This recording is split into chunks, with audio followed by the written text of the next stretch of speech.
Welcome to this week's episode of the State of Recruiting, your weekly Horns 24/7 recruiting podcast. I'm Mike Roach, and I'm joined as always by Nick Harris.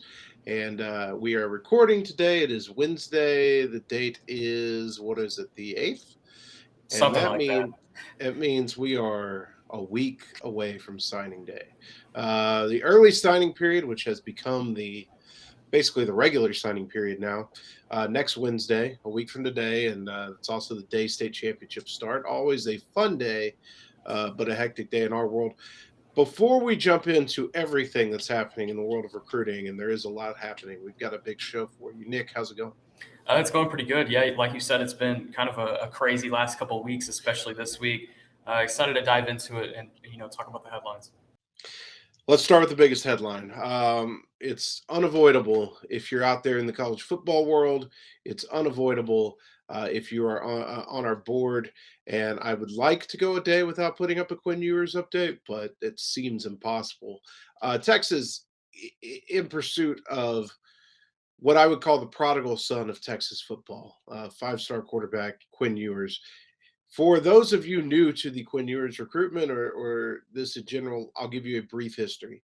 Quinn Ewers is a all everything quarterback from Southlake Carroll, grew up a Texas fan, committed to Tom Herman. What was that? 2 summers ago. 2 summers ago, and looked like was going to be the cornerstone, basically, of the future for the Texas program. Number one player in the country. He was committed for a little over a month, I believe, maybe a little more, and then decommitted, flipped to Ohio State. Ended up reclassifying, going to Ohio State early. He's supposed to be part of this 2022 class. He should be signing his papers next Wednesday, but he's already gone through his freshman year of college and now is in the transfer portal. And Texas once again has the opportunity to land him. Before we get into the ins and outs of what's going on right now, or where we are at this point, Nick, what are just we talked about it back when he committed the first time, but you've seen a lot of Quinn Ewers. I've seen a lot of Quinn Ewers. We both saw him covering Texas high school football. A lot of people have asked me, and I've just told them he's the most talented passer I've ever seen in my life. Would that be a fair statement for you? Absolutely. His arm talent is incredible. His precision is incredible, and he can even roll out of the pocket and make really great throws on the run, or scamper on for a first down as well. He's not afraid to use his legs. I mean, even last year during his junior season, which I guess now can be classified as his senior season, he wasn't able to be as mobile because of an injury he had been battling for most of the year, and yet he came back in those playoffs and was absolutely electric. I remember one game in particular. I forget who they were playing. I want to say it was Euless Trinity in like a regional final. And it was the same day that Tom Herman had been fired and Steve Sarkisian was hired within like that 30-minute time range. And it was during that game. So I was up in the press box, handling recruit reactions to that while kind of watching the game out of, the corner of my eye. And that was probably the best performance I'd ever seen Quinn have. In the first half alone, he went something like 24 for 25 for 4 touchdowns and 300 yards. It was insane first half performance, and they ended up dominating the game. But, that's just an example of what Quinn Ewers was able to do while he was at Southlake Carroll. And, kind of even hearing, what he was able to do at camp in Ohio State, it sounds like a lot of those things are translating. I mean, he's a surefire, contributor at the Power 5 level, and he could be a surefire all-conference player if he were to go anywhere in the country. I mean, he's got first-round pick talent. Absolutely. He does. First 1000%. overall pick talent. It's got to be developed, but it's there. Even, I think people look back at that state championship game against Westlake, in which Westlake kind of rolled Southlake. But if you recall, and Quinn was playing somebody I talked to, estimated at about 40% health with the injury he had. If you recall, Westlake kind of adjusted and got to him in the second half. But that first couple drives at State, Quinn came out and was as sharp as I've ever seen a quarterback, against that mauling Westlake defense. Let's give you kind of where things have been since that state championship game. So Steve Sarkisian hired. They go in, they start talking to Quinn. Behind the scenes, there is a lot there. There's a lot of meetings, a lot of Zoom calls, things of that nature. And at one point in the spring, there was a legitimate feeling Texas had the opportunity to flip Quinn Ewers away from Ohio State. You know, Steve Sarkisian and AJ Milwee were able to continue building the bond they had at Alabama when they were recruiting him. The offense stuck out to him. He's grown up a Texas fan his entire life. So all of those things were in their favor. And there was a time where somebody close to Quinn told me, like, this could be happening. He ultimately decided to shut it down and not entertain any other schools. But it was mentioned to us even at that time when he went into his reclassification, watch out for December. And even as early as, I would say, mid-October, we started hearing portal whispers. So it's been a long time coming. Where have we been this week? Well, once he went into the portal, everybody assumed Texas was the outright leader. Probably a safe assumption at this point. And although a bunch of schools were thrown out there, quickly, if you did any work on it and called around, it quickly boiled down to two. It's Texas and Texas Tech. Texas Tech trying to make a very big splash right now. They've got the new coaching staff under Joey McGuire. They just hired Zach Kittley, the new offensive coordinator from Western Kentucky, who led one of the nation's most explosive offenses this year. And they've got a lot going for them, and they're willing to do what it takes to make Tech a better football program. And as a guy who's a fan of Joey McGuire, I'm glad that the administration is on board to give them whatever support they need for them to succeed. Quinn took a visit to Texas Tech on Sunday, and early on this week, a lot of the public buzz has been on Texas Tech.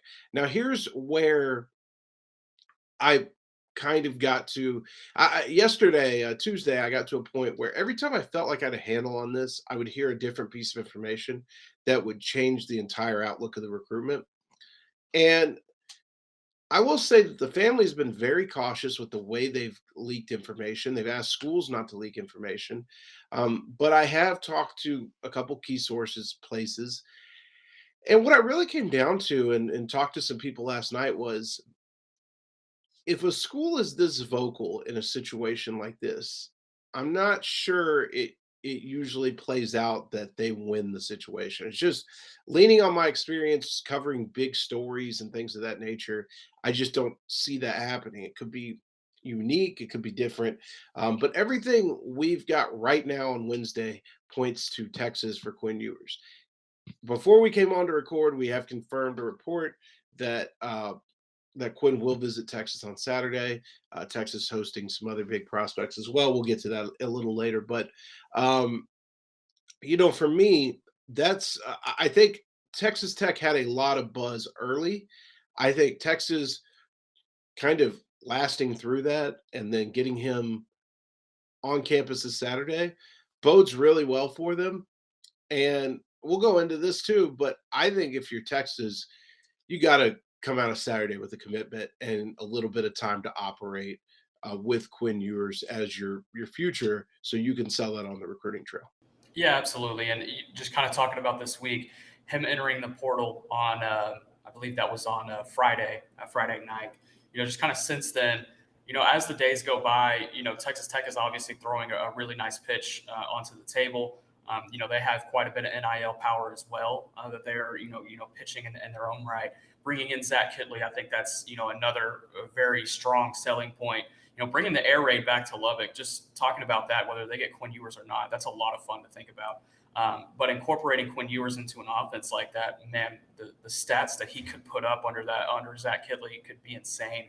And then hiring Emmett Jones as well this week at Texas Tech as receivers coach. They're going to be able to bring in some weapons for him if, Quinn Ewers were to commit. But, as the days go by and, we sit here on Wednesday, I think the confidence just grows a little bit more every day in Texas's chances. Like you said, Texas hasn't been incredibly vocal. They're keeping everything, the same way that the Ewers family is keeping everything, and that's quiet. And whenever we heard, portal whispers back in October, I mean, the reason we heard it is because, we are Texas reporters, and Texas makes the most sense at that time. Just kind of like looking at common sense, Texas does make the most sense. Obviously, he's going to hear out the pitch from other schools, but, moving forward, I agree with you. I think Texas is in the best spot right now. I've always been uncertain because Quinn's proven throughout his whole recruitment to be a wild card a little bit, Absolutely. even one that we didn't see coming. Early on, Quinn told us, I don't want this recruitment to be a circus. It's kind of what it ended up being at one point, just with all the media attention, and that's going to happen when you're the number one player in the country. Um, so I wanted to kind of exercise a little caution knowing that, but I will say today, Wednesday, and this could change by the time this show is recorded and released. But today, Wednesday at 11:18 a.m., this is about the most confident I felt that Texas will get him. Um, we're gonna talk a little bit about the rest of the weekend here in a second, and what getting Quinn Ewers might do for you on the recruiting trail. But Texas already got a commitment this week from Kobe McKenzie, the four-star linebacker out of Lubbock Cooper. We went and saw him on Friday night when all the Quinn Ewers stuff broke. I spent most of the first half not being able to watch Kobe McKenzie and being on the phone, but we were able to get an idea of where things stood. And I thought, really, if you look at the week and a half that's been since Lincoln Riley announced he was leaving Oklahoma for USC, Texas started their courting of Kobe McKenzie, and then getting his commitment after an official visit over the weekend. I think we kind of told you how that would play out at 24/7. There were a lot of people who said stuff to the contrary, but I think we pretty much nailed it. Yeah, absolutely. This was something that developed pretty quickly. Once he decommitted, the staff went to work on evaluating him and making sure that he was a target worthy of going after. And I think it's funny just because we had a source, and you had reported it last week too, that we had a source say that Texas might not go after any more high school linebackers. And then surely enough, the OU stuff goes down. And then Kobe McKenzie hops back on the market, and then there they go right after a high school linebacker. But they offered on Tuesday, and then were able to secure his commitment. After his visit weekend in Austin this past weekend, and on his way back, he went ahead and made it official on Twitter. But yeah, this is a huge land, not only to flip from Oklahoma, but this is a really physical, really rangy linebacker that I think is a really solid late steal here in the 22 class. But I wouldn't say it's necessarily over. You mentioned it last night as we're recording here on Wednesday. You mentioned last night that Texas is going to have to do some work down the stretch to make sure and get his signature on early signing day. Brent Venables is coming in and trying to swing Kobe McKenzie back in OU's favor. They're definitely going to try everything they can. It wouldn't be surprising to me to see them get an in-home visit. So that's going to be a storyline to watch next Wednesday. But if I had to put my money on anything right now, it would be that he signs with Texas. And actually, by the time this records, we'll know if he's had the in-home visit, because I believe it's supposed to be tonight. Yeah, so Texas met with him yesterday, Tuesday. Good conversations from all I hear. I think that, again, you never want to be too certain on something like this, but yeah, every indication I've gotten is that Kobe is expected to be part of the signing class next week. Let's talk about this weekend and kind of the bigger picture, offensive line wise. Texas is going to host some recruits this week, a lot of commits, and of course Ewers. They've got a couple official visitors as well. Let's focus on offensive line though for right now. The picture is kind of becoming a little bit clear at that position. Earlier this week, we both entered picks for Malik Agbo from Seattle, the big offensive tackle. And Texas really got a boost from Mario Cristobal. Again, the coaching carousel giveth, and the coaching carousel taketh away. Mario Cristobal headed to Miami, and that could be the catalyst for Texas to land Kelvin Banks or Cameron Williams from Duncanville. Now, Miami, I think, is going to come in and try to be a player there. But as I reported right before we got on here, I talked to a source last night who actually feels it's possible, despite what we had heard that Kelvin Banks might push his recruitment out to February. I've heard that's not nailed down, that it's possible he makes the decision early because he and his family have been through a lot with the whole process and they're kind of just over it. If that happens, I think it bodes well for Texas, especially with the Longhorns going in home later this week. Nick, you're going to actually see Banks and Cam Dewberry, two of the bigger offensive line targets on the board this week. Yeah, absolutely. Tonight, heading down to Houston to the Houston Touchdown Club event. Going to be able to meet with a lot of the remaining 2022 targets in the Houston area. Harold Perkins is another name that's in there, as well as Chris Ross, even though he is committed. Going to be able to chop it up with him as well. But like you mentioned with Banks, yeah, if you're Texas, you want to get that signature next Wednesday. The further this draws out, the lower the chances are that I think Texas lands Kelvin Banks. Giving him 2 more months allows Miami to hop into the picture. It allows LSU to become more of a serious contender than they already are, and then you already have Texas A&M right there as well. For the last month, Texas and Texas A&M have been working behind the scenes. To try to flip him from Oregon.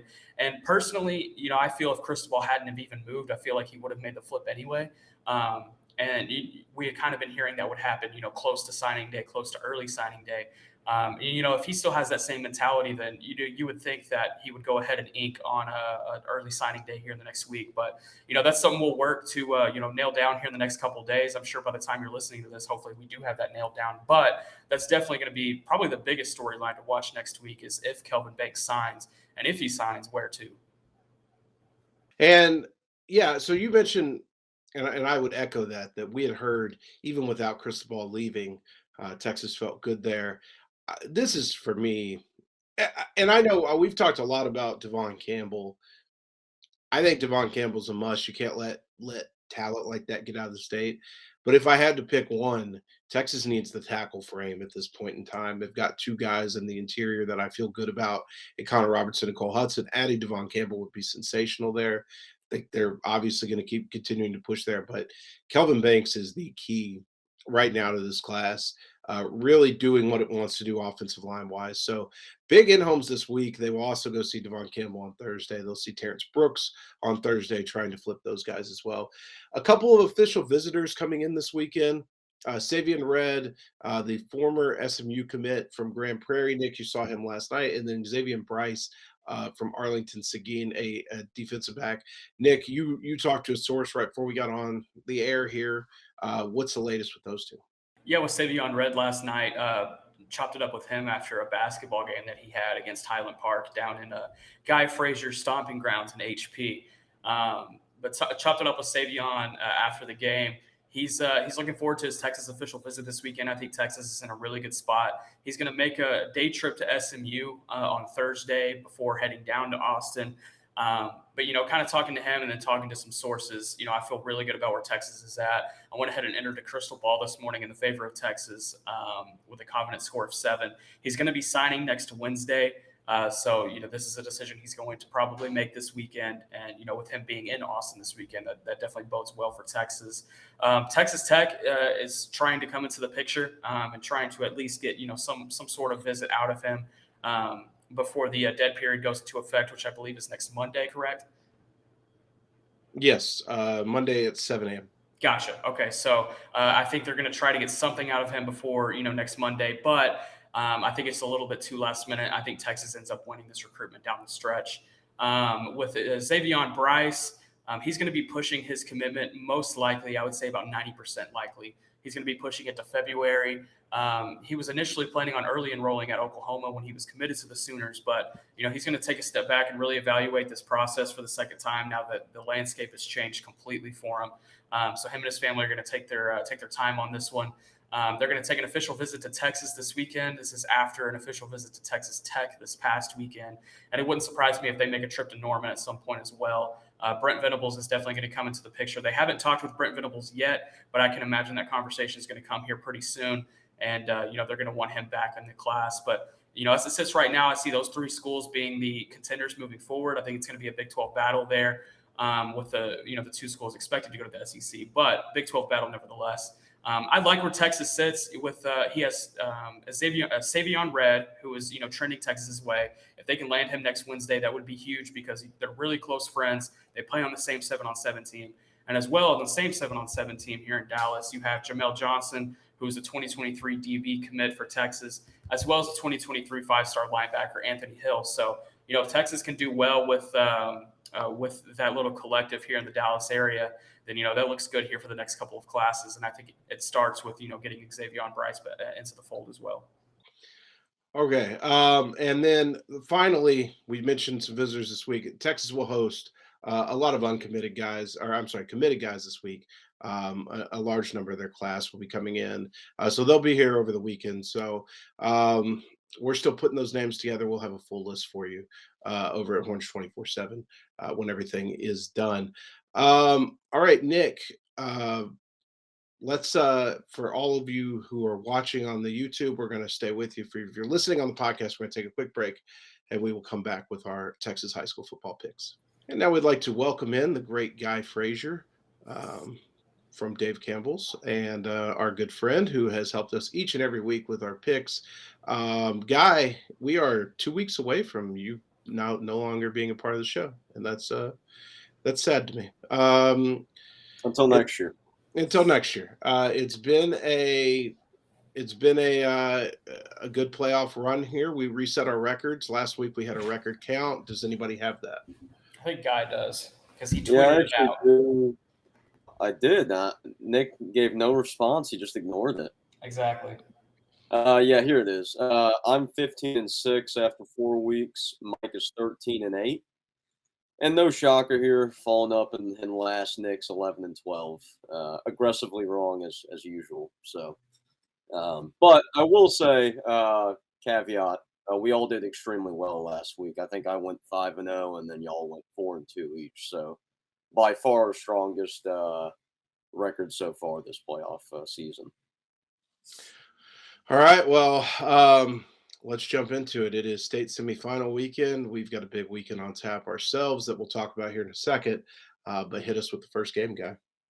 Yeah, so same rules as always, 4 big school games, 1 small school game. I think that's the last week we'll do it this style. But starting things off, 6A D1 semifinal, 4 p.m. Saturday at McKinney's McKinney ISD Stadium. We have the Southlake Carroll Dragons, who are 14-0. Taking on a familiar foe, the Duncanville Panthers, who are 12-1, entering this game this year. According to the DCTF computer, Duncanville is a 1-point favorite. The winner of this game will play the winner of the Galena Park North Shore Austin Lake Travis game that's also going on this weekend. Mike, I'll let you take it away. I'm going to make a change here. Throughout the year, I've been pretty firm on if I picked a team to win, I'm going to stick with that team. I picked Southlake Carroll to win state, but having seen Duncanville these past couple of weeks, I think this defense is really, really nasty. If Southlake could figure them out, I'm not sure that Duncanville's built to get into a shootout with them. And I think that that's the way Southlake would win this one. But the pressure Duncanville puts on up front, and that front 4, especially front 7, and then the talent they have on the back end, they're as nasty as anybody I've seen. I'm going to take Duncanville for the win. Interesting pick. Southlake Carroll, I feel, has been really cooking these last few weeks, but so is Duncanville's defense. I think this is going to be a really strong test for this Duncanville defense, and they'll be able to, face a really solid offense that's been cooking these last few weeks. And they torched Allen last week. I got to ride with Southlake Carroll here. I think they've just been getting better as the season goes on. You might not believe me here because I'm last in the standings, but I feel good about the Dragons. This one. I'm going to take Carroll. Yeah, so I'm going to roll with Nick here on this. I'm kind of like Mike. I've waffled back and forth. Haven't seen Duncanville the last couple of weeks. No doubt he's right. There's a lot of high-end talent on that Duncanville defense. But I will say I think Southlake Carroll's defense, while it doesn't have maybe the big names, they are pretty stout and tough. And I feel like Southlake and Duncanville might be in a little bit of a rock fight here with Southlake pulling away towards the end. I just trust their offense more and think they may be able to figure this thing out a little bit. So I'm going to take Southlake. Kind of stuck with my guns there all week on. I'm not going to flip at this point. So Southlake for me. And this is not a double down game, by the way. I'll let y'all know when we get there. Okay, so up next here, we've got a 6A D2 semifinal game. It's 7 p.m. Saturday at Waco's McLean Stadium. We've got the Denton Guyer Wildcats, who are 13-1, taking on the Tomball Cougars, who are 11-3. Been a little bit of a strong Cinderella story this playoff season. Nick knows all about that. The DCTF computer has Guyer as a 7-point favorite here. Guyer's kind of limped along to get to this point, but they are here at this point, and that's all that matters. So, Mike, I'll let you take over. Geyer has the most talent in the secondary, I think, in the entire playoff bracket with Peyton Bowen, Eli Bowen, and Ryan Yates. They've got one of the best quarterbacks still in play in uh, Jackson Arnold. Jackson Arnold. Sorry, just totally went brain dead there. And they've got a good complement of weapons. Now, when I saw them earlier this year, they did two things that worry me, especially against Tomball. They struggled to run the ball and they struggled to stop the run. That does worry me a little. However, I think that Geyer has been, they were so good all year that I think people were just kind of surprised to see them shaky here down the stretch. I'm still going to roll with Geyer. They were my original pick, and I'm gonna stick with them. I'm kind of going back and forth on this one. Tomball has looked really good against really solid opponents. They beat Cy Park to open up the playoffs in demanding fashion. They beat my Heath Hawks down at the Alamo Dome in the third round by 2 scores. I found that pretty surprising myself. And then last week, just demolished Bridgeland in a regional final. They're looking really good right now. Their quarterback, the Army commit, has been rushing for, I believe, over 200 yards in every game in the playoffs so far. They've just been really impressive. And, Denton Geyer, like you said, has been kind of limping along. They've, survived a couple of upset bids. I'm going to take Tomball here. I think they make it into the state championship and can continue that Cinderella run. Yeah, I'm going to keep this one simple. I think Tomball's been a cool story. I love that they torpedoed Nick's football life here in the last couple of weeks, but I'm going to roll with Denton Geyer. I think Jackson Arnold, the secondary that they have, I just think there's too much there. Yes, they've limped to get to this point, but sometimes you got to be punched in the mouth a little bit, and it kind of wakes you up. So Denton Geyer for me. I'm just gonna keep it straightforward. So we're actually gonna do the other 6A D2 semifinal as well. So the winner of that game will play the winner of this game next week. It's 2 p.m. Saturday at Waco McLean Stadium. So again on the campus of Baylor, where Katy, who's 14-0, will be taking on the Austin Westlake Chaps, who are 14-0 as well. Two big name brands here, especially at the 6A level.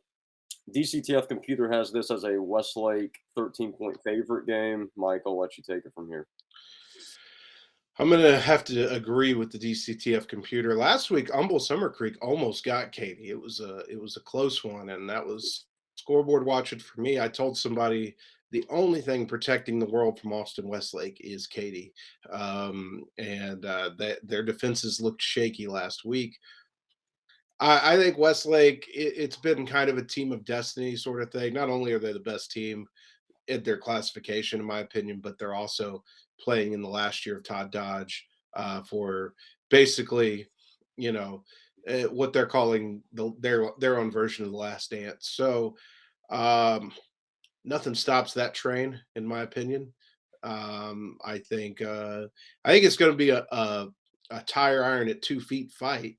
But I think that Westlake prevails. They've got a little more talent up front on their offensive line that I like, and so I will go with the Chaps coming out of that side of the bracket. I was excited for this game as the playoffs were kind of rolling along, and we saw these two, kind of on this collision course in the state semifinals. But as they've gotten more games under their belt, Westlake's looked really good. Katy's looked a little shaky. I think Westlake takes this in demanding fashion. Yeah, I'm with Nick. We haven't always agreed this year on games, but I think Westlake is a juggernaut at this point. One of the best teams in the country. They've got a really good offensive line, like Mike mentioned. They actually have a pretty salty defensive line, too. I saw my boy Colton Vossick got a Tulsa offer this week. I really liked him back in week 2 when I saw them.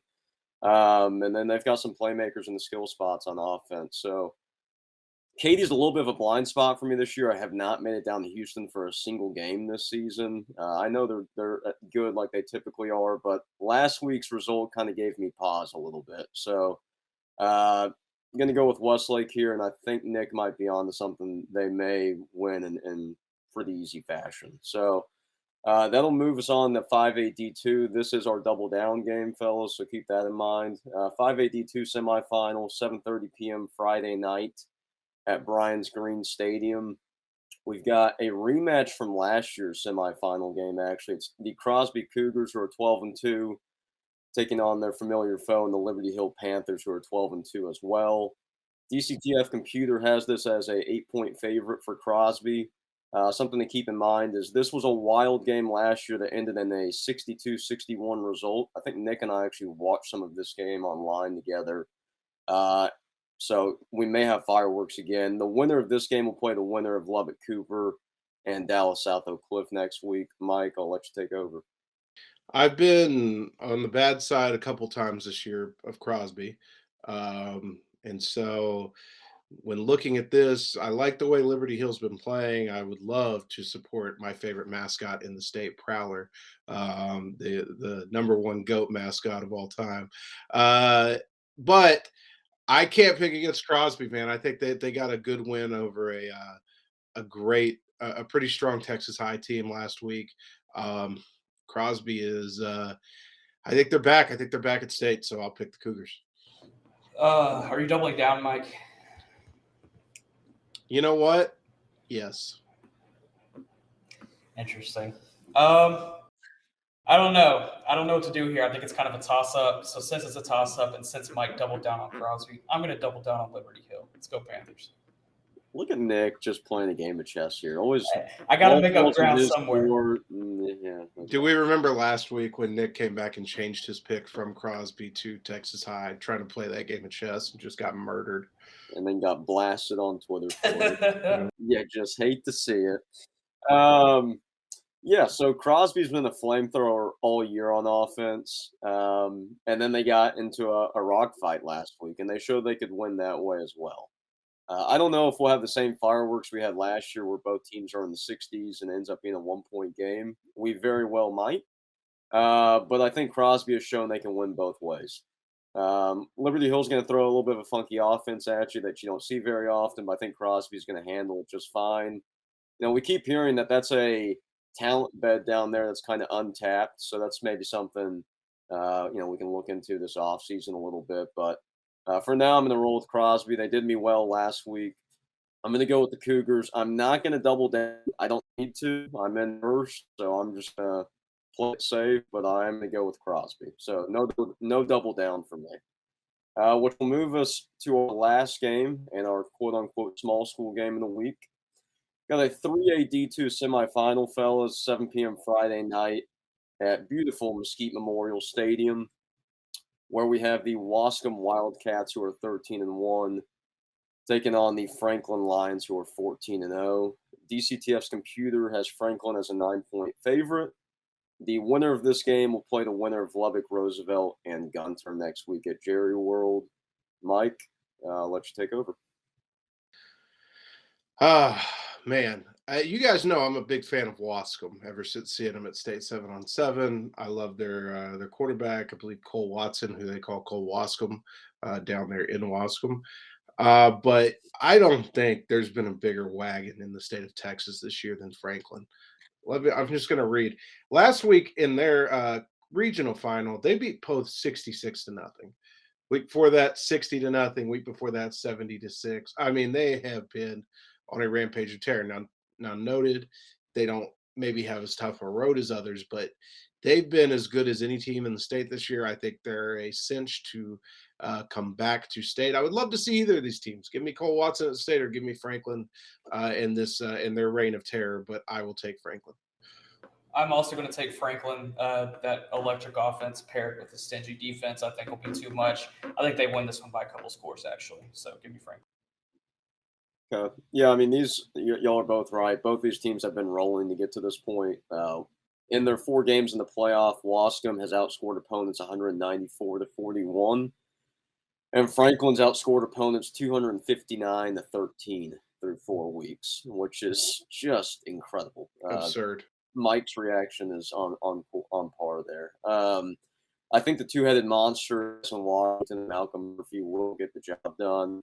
Washington gets all the love, as he should, but Malcolm was pretty good at state last year and has a couple D3 offers, pretty good little 22 talent there at the 3A level. So give me Franklin.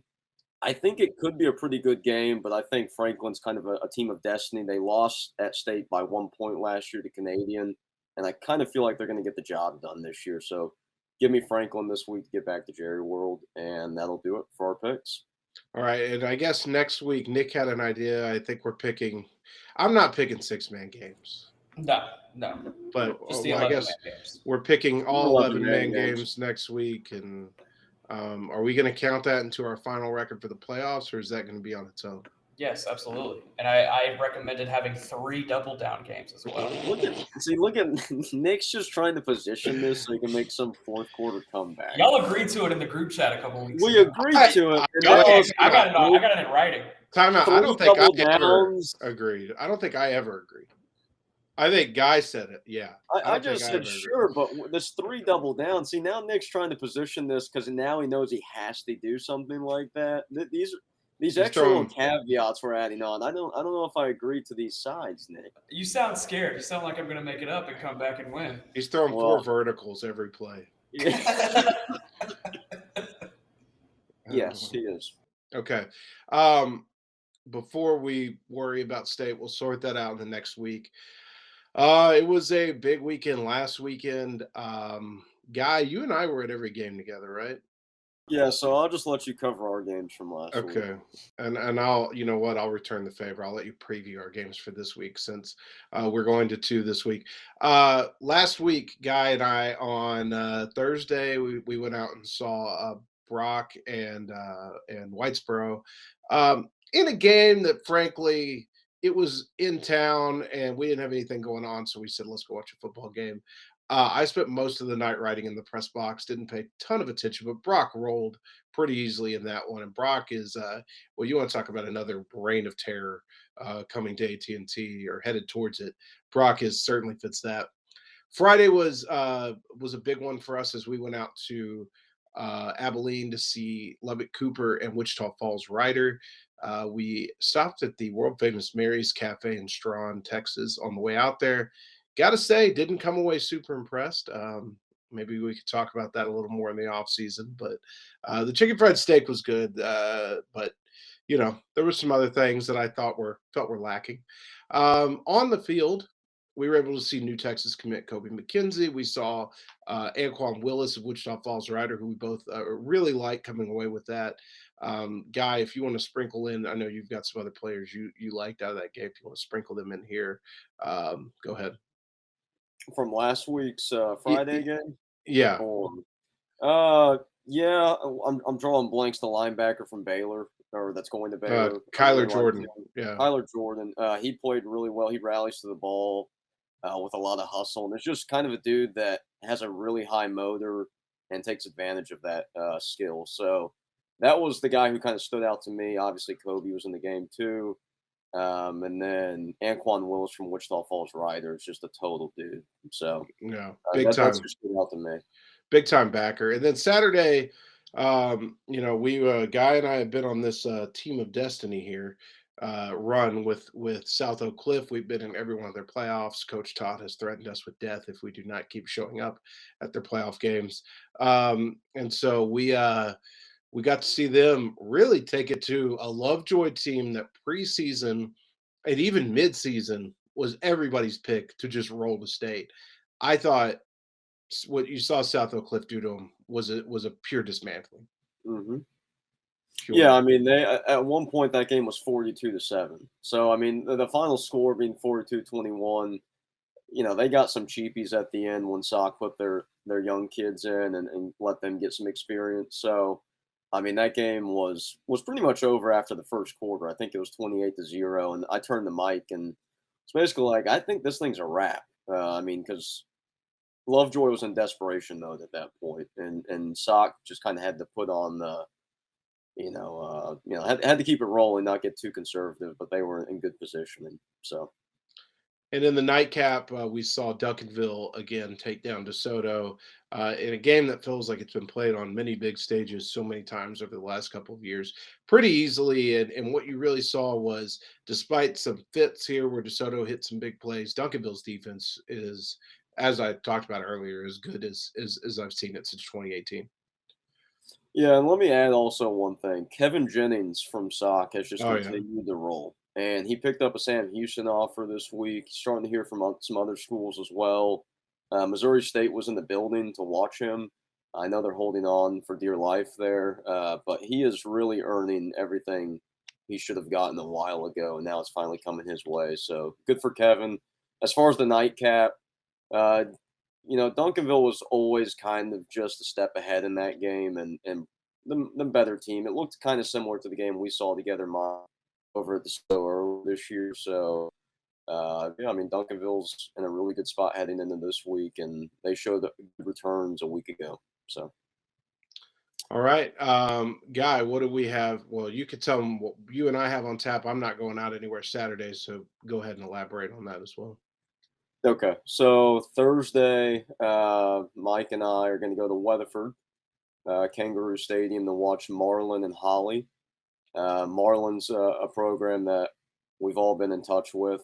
Shout outs to Charles Hitchin, the recruiting coordinator, and what is he, the OC as well, Nick? No, I believe he's the quarterbacks coach. He's quarterbacks coach. Quarterbacks coach, okay. So shouts to Hitch. He's been really good to us this season. They've got a lot of talent at the 2A level. Darian Gillette highlights that crew right now. And then Holly's actually a program that we spoke about earlier this year when they played Forsan.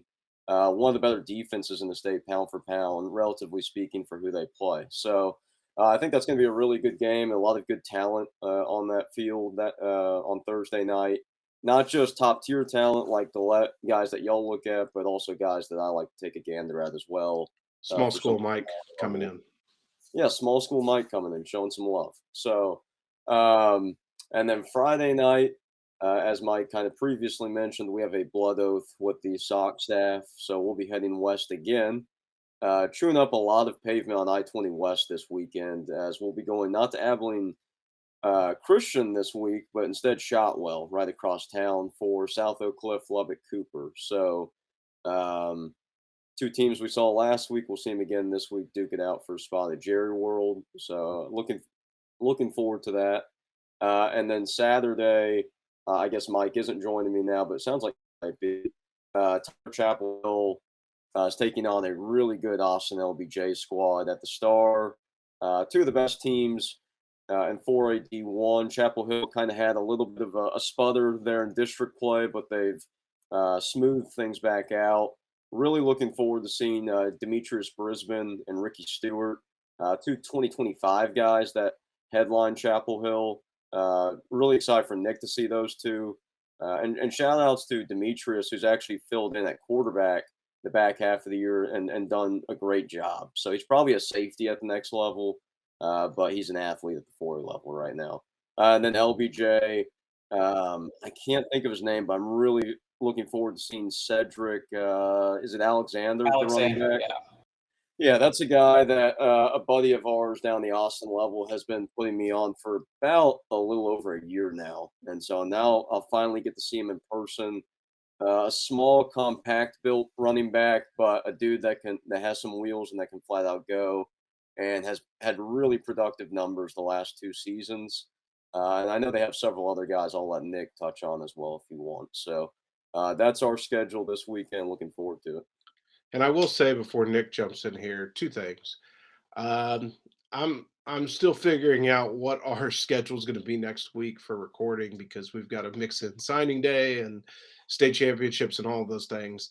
But so we'll figure something out. Even it may not be via YouTube. It may be us in the press box just recording something. But the other thing is, man, if SOC makes the state championship, the party at AT&T is going to be incredible on Saturday morning.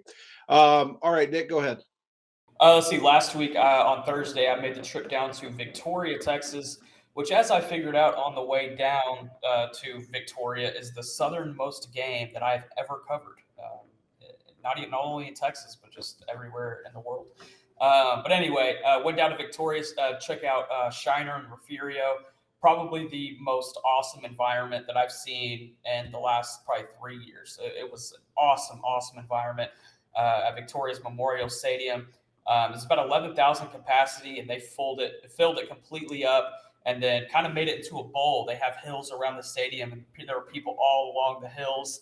I went out to grab my phone charger at halftime for my car as well, and there were people on top of their cars looking at the game because they couldn't get into the stadium. So it was absolutely nuts in Victoria last Thursday night.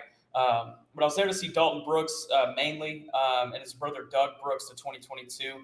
But Dalton, the 2023 four-star athlete that Texas is in on pretty heavy, man, he was something else. Rushed for nearly 400 yards and 6 touchdowns, just mauling through people. And, once he gets in the open field, he's gone. And his brother, the 2022 defensive tackle, kind of H-back type guy, he was fun as well. I mean, he can move for his size, and I think the Brooks brothers have a really good chance to make it back to state this year. I think it would be, a lot of fun to see them run it back. Steve Sarkisian and Blake Gideon were on site for most of the game, just checking in with Dalton Brooks and getting some, good FaceTime there.